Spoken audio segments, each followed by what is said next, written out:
Mabuhay! Ako si Emir at tayo'y muling magbalik tanaw sa nakaraan.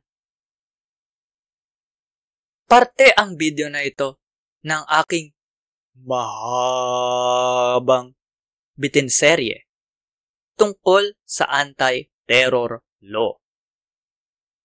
Para panoorin ang buong video, pindutin ang link na nasa end screen o nasa description.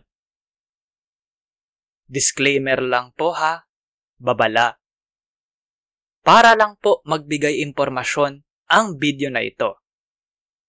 Hindi po payong legal. Salamat po.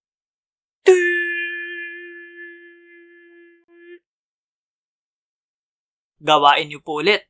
Hindi po pwedeng laging ako, puro ako. Gumawa po kayo ng video ng flowchart tungkol po sa proseso ng proscription at mga epekto po nito. I-upload at ilagay ang link sa comment section.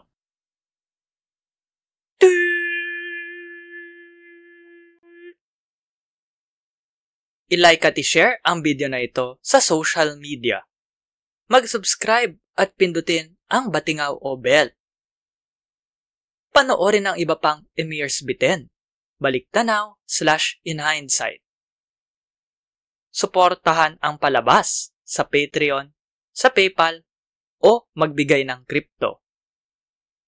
Salamat sa kapatid kong si G-G Arts para sa aking avatar.